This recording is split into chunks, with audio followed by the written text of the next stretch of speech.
Good morning, good afternoon, welcome. My name is Angelique Slob. I'm founder of Hello Monday Club. I'm a future of work strategist. We do this weekly lives every week, sometimes with, most of the times I do those with my co-host Trevor, co-host of Hello Monday Club. And today I am hosting this topic by myself. Rigid hybrid working schemes to organic location agnostic work. A development in the world of work that we, I believe, is going to happen over the next years.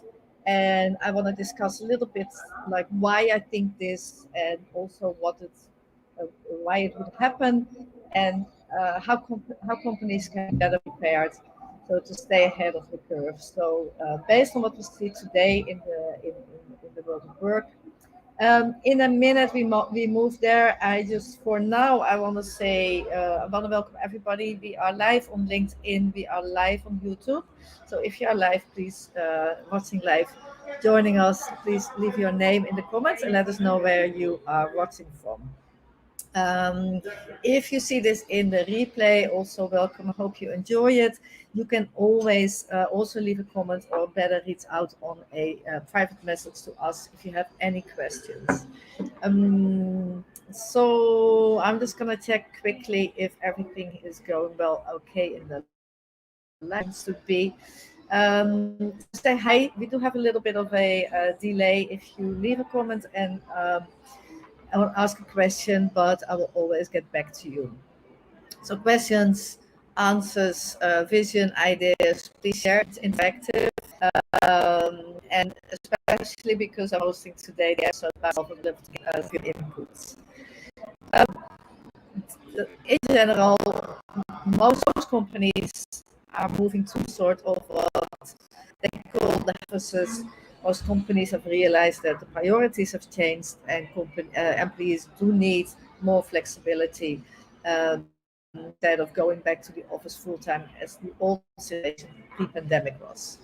We see different ways of how companies do that, and the first one I see is it's a quite rigid model, which I always find that is, I call it a rigid hybrid model.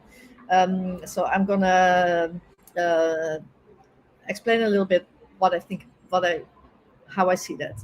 So um, I got a I got an email the other day, a message from someone that said we are doing a market research and we want to understand how many days employers are allowing their employees to work from home. I found it a bit strange, especially because I'm from the Netherlands, where people have been working in a very flexible model, like in flexible hours, almost 20 years. So for me, it's basically a big part of my working life, and we had that flexibility. So the idea of allowing employees to give them to say, okay, this is how many days you are allowed to work from home. I find it a little bit strange from the context of my experience, because we could see often people would come up with their own schedule, the preferred schedule, and there would be some flexibility. Sometimes they would be working from home one day, maybe a fixed day a week, um, often combining with childcare. And other days they would just be more flexible and thinking, well, I don't have any meetings today, so I'll just stay work from home and do a little bit of my focus work. Um, but I understand from many companies and people that we speak to, and speaking to, I mean, clients, HR directors, people from companies, leaders, they say, well, we have a policy 4 days from home and 3 days in the office.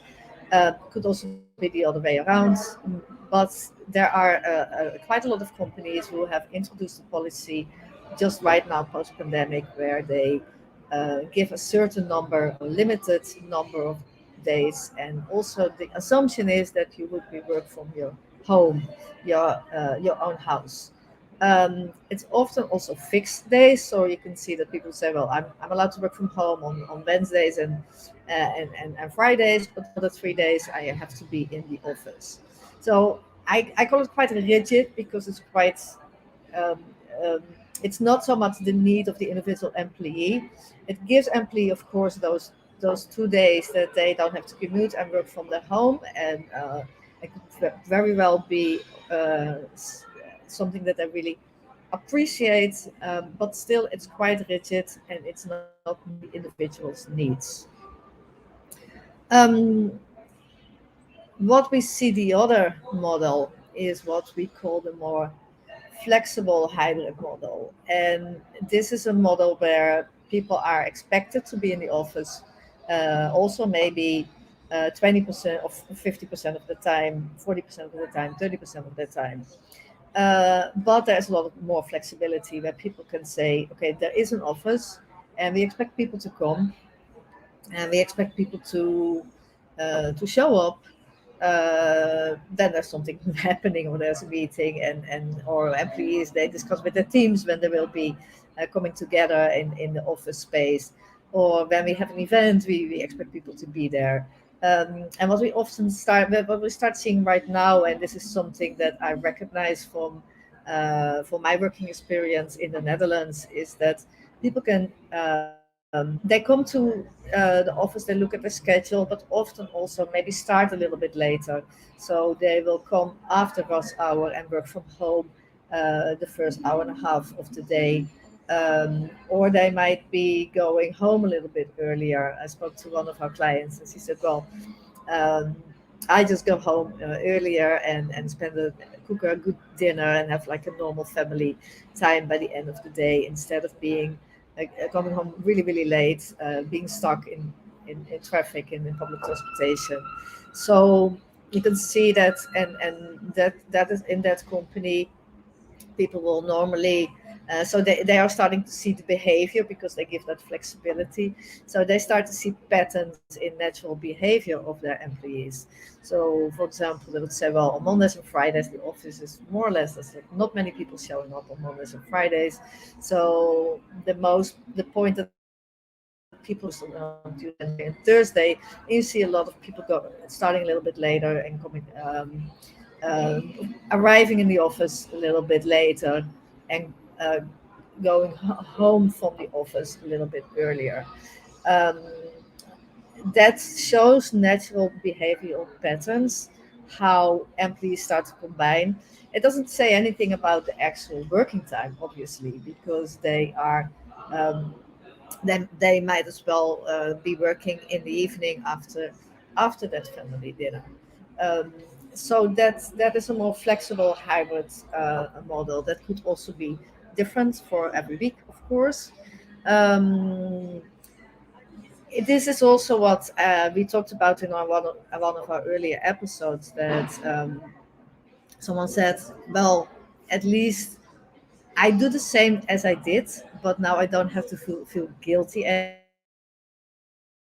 anymore. Home picking up the kids and working a little bit after that from home. But that was the freedom that people took because they needed it to have the combination of two working parents and childcare. They already needed, a lot of employees already took that liberty because there was a need in their family life and the combination of those two. But now it's more formalized in companies that give uh, this flexible model. If you have any questions, let me know, and also please put in the comments. It would be really interesting for us to hear, to see what is the closest to your company's model. So put one if it's more rigid, and put two if it's a more flexible model. So I also, before I move on to this slide, so I'll take it away for just a second, is that I want to say that this change, there's change on two levels. So there is a policy level where the policy would allow people to, the company has an official policy saying we want people to be in the office at least 2 days a week. And they discuss, for the example, with their manager which of those days that is. So we see also companies that have a more broadened policy where they say, well, we have people could basically be anywhere on the remote spectrum from being 100% in the office to 100% working anywhere in the world they want. Um, but they have, depending on their actual work and the collaboration and the needs of the team in what of those, on what shape of the spectrum they can actually organize their own working structure. The first one is quite rigid. The second one gives, as a company, a lot of space for individual, and people would be. Could still definitely be the situation where the manager says, "I want you to be in the office on Mondays and Wednesdays and Thursdays." Because I think it's important that you are there those days, or I am going to be there those days, so I want my team there. So even when the company's policy is quite broad and flexible, it doesn't necessarily mean that that is on a team level. It could still be a rigid working scheme on a team level. If you are a company's leader, if you are in a director of operations, if you're an HR director or CEO, it's also important to, in addition, to facilitate managers to make the right decisions with their teams. And especially if the intention of your company's policy is to move to a flexible, organic workplace where you meet a lot of the individual needs and create that agility and that really, really good employee experience.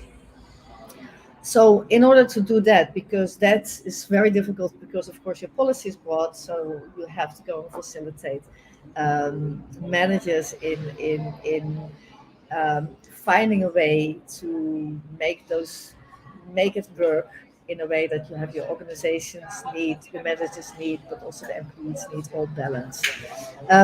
What we see in this is a sheet that I've been using before in various workshops for leadership teams. Um, there are you can create a hybrid workplace, and this is really related to the rigid model or the flexible model that I will explain a little bit more. But I want to step back and look at the mindset behind the choices that companies might make and say, okay, now we have this more rigid model that is more structured, or we are moving towards that more flexible model where we give that freedom of choice and have people being more agile and meeting their own individual needs. So if we look at the office first mindset, these are, I call it office first.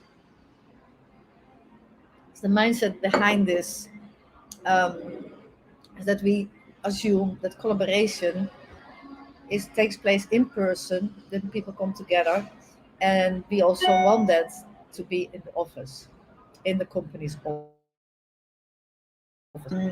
So that is often the mindset behind this rigid working schemes, where I say, well, we want people to be in the office to meet, to collaborate, and to have more, to be more effective and more productive. Um, Working away from the office is limited, and it is seen as the expectation and can be overruled. Also see that often in the more rigid schemes where people say, okay, people, you're allowed to work maximum 2 days a week from home, but if your manager wants you to come to the office, you are obliged to come to the office.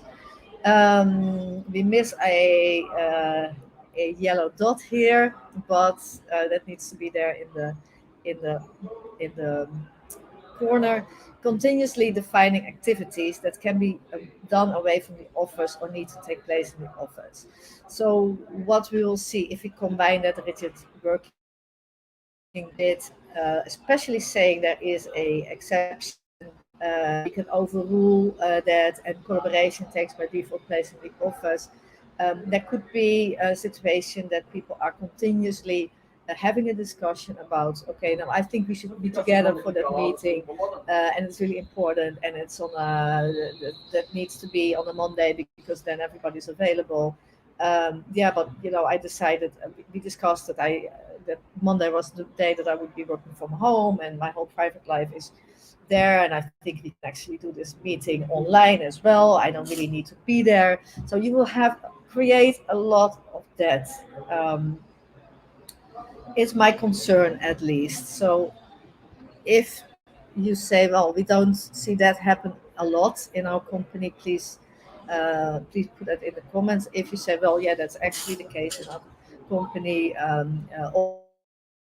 also, because if you the more flexible model will at least will require a more remote first mindset, because offering people that flexibility, that is probably an organization that does that is has moved to a more online setup, and understanding that the default, or almost saying, for example, well, we have meetings online, but in the office, people are going to be in the office. But if somebody is working from home that day, they just call in online, and they just join in a virtual environment. Especially if you make that to the next phase and say, okay, any meeting will always be virtual. So even if people in the same offices, they will all be in the virtual meeting space and not in a physical meeting space. Those companies are facilitating a workplace that is an addition to that virtual working environment. So the model where I talked about people coming to the office, the company, this is a natural behavior. It's a large company and have a lot of data. They're collecting a lot of data because they're measuring, and I hope to share a little bit more of that as well. So if you are looking at the natural behavior of employees when they want to come to the office, what fits their needs best, um, you can see that they do want to use the office space to be there at least one day a week, maybe two. Maybe they come in 3 days a week, but just only on like certain hours between 11 and 4. So they really see that as an addition, and it's very organic. So they're just moving from their home office to the company's offices, quite natural, fitting their schedule, and also fitting the schedules of the team, and the meeting hours of the team. Um, there, if that also requires, the more flexible the company is, their context needs to be that team activities, culture building, will be more brought to the virtual workspace.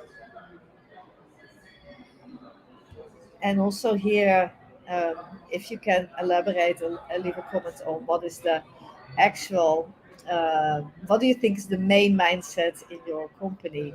So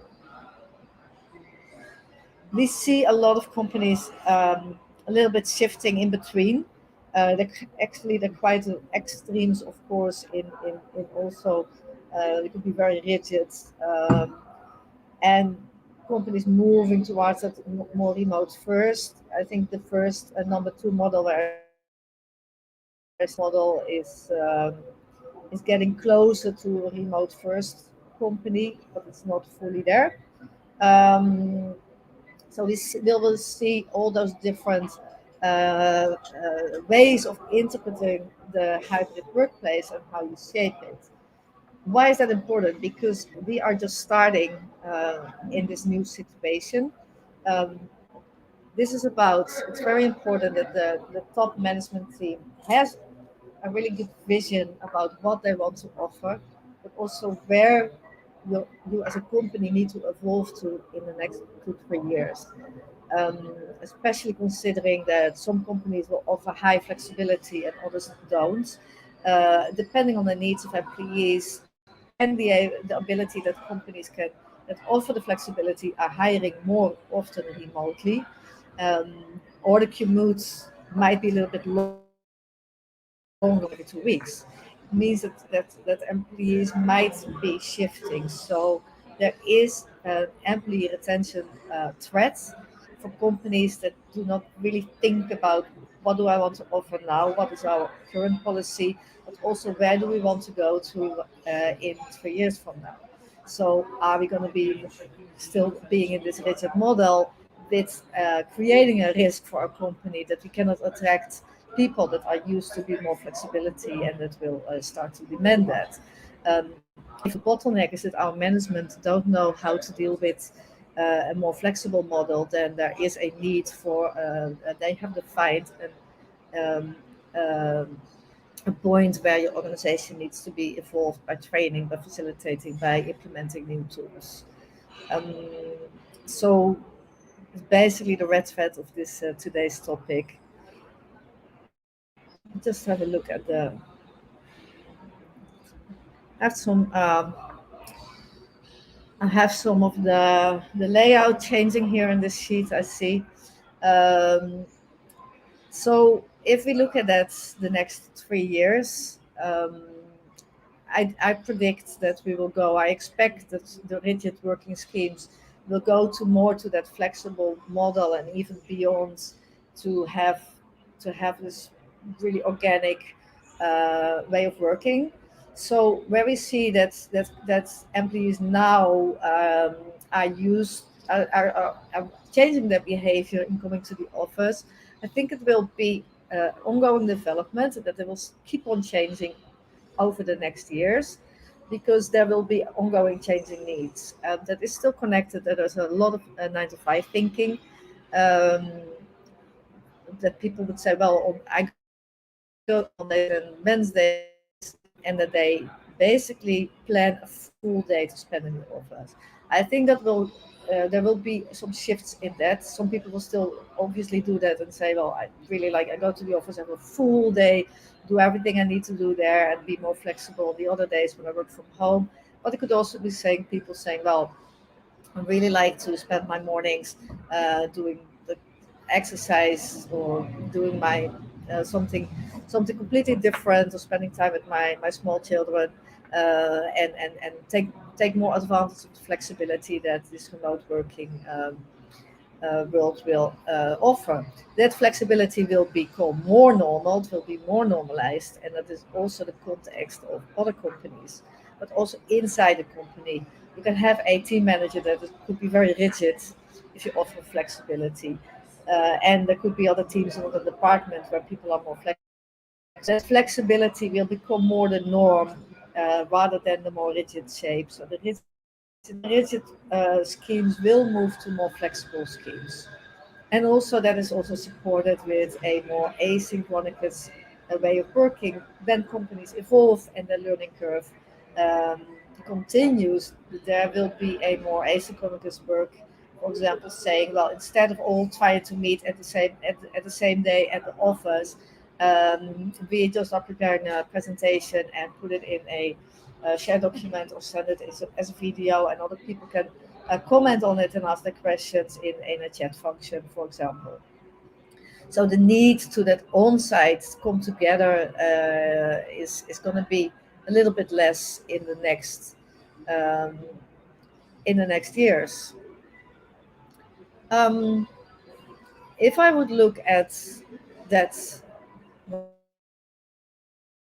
one frame where I want companies to be prepared for, so this new hybrid world, where also a lot of people see it as, okay, we went from the pandemic working from home for 2 years. Now we have a hybrid workplace, and we started the hybrid workplace on the 1st of April. And this is the scheme, and every manager had their conversation with their team members, and they were saying, yes, I want to be in the office on those 2 days. And we made, all the agreements, so everybody is happy, and this is it. It is not the status quo. So because of especially what I showed here, I can say that there will be a movement towards that further flexibility. There will be so it means that there will be a more autonomous approach also from the employees. So the first question, like, how many days are employers allowing employees to work from home, um, will be moving to, our employees can work when they want and where they want. And that is the difference between a company that is controlling and control and command mindset to a mindset of trust and flexibility that requires that autonomy. It's actually also, especially the more innovative your company is, the more important it is that you offer autonomy also for your best company results. This is not just about employee experience, offering a great employee experience, but this is also very much about making employees thrive, but also giving them the autonomy that they need and contribute better to your company's results.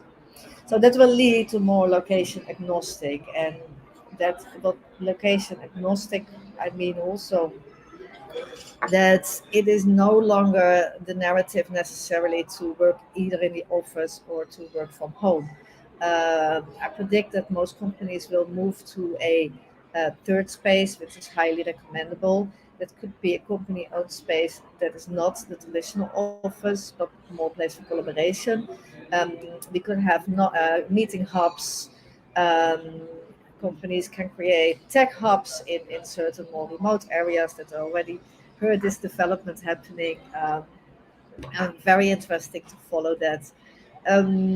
There is also a need for people to work more often in co-working spaces, so people can move to a location that is suiting their needs. And there are companies that are moving to a work from anywhere policy. Some of them are larger tech companies, and this requires also um, other companies to do so. Um, there's also, because we are hiring global, moving to a global labor market, it means that also that location agnostic is getting more prevalent than the hybrid model that companies adapt now, having the employees still having a commute coming to the office and working from home when they are not in the office.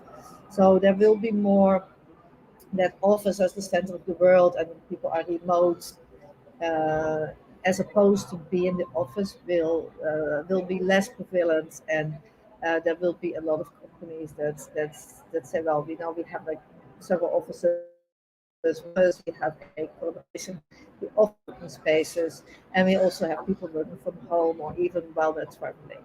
So there will be a location agnostic way of working.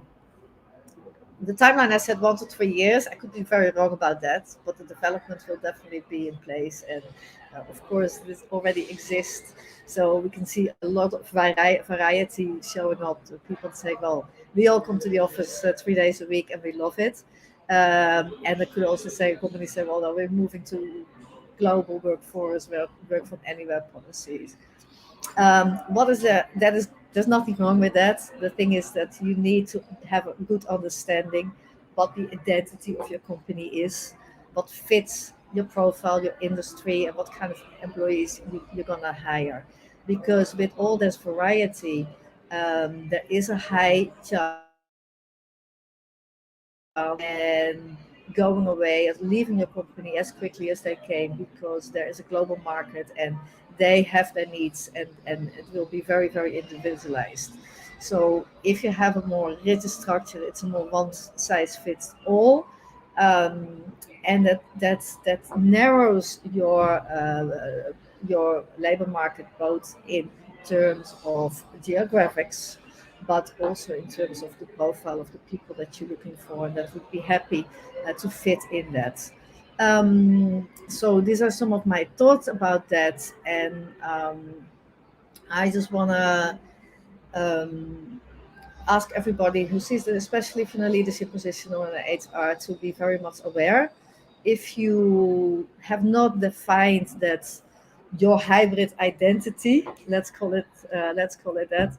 If you have not defined your hybrid identity, and I'm not talking about the policy, but the hybrid identity, also in terms of these developments that we can expect over the next 3 years yet, then I invite you to do so.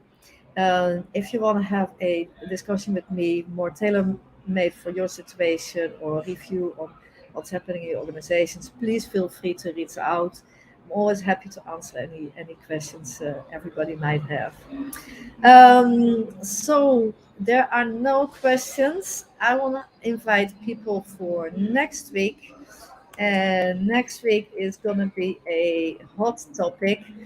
We have a guest, and that is Sherina Shamdassi, who is a clinical psychologist and a remote mental health in the remote workplace expert. So very experienced. She's also a coach, and being a hybrid location independent worker myself, we have been working. She's been coaching me as well, and to talk about the topic of mental health in the hybrid workplace. Why is that important? We invited Serena because I know it is high on the agenda. A lot of companies have the question like, how are we going to make sure that we ensure mental health and well-being of our employees in this new world of work? And Serena will share her insights and give you tips and ideas how to deal with that. And so, thank you all for watching, and I hope to see you next week.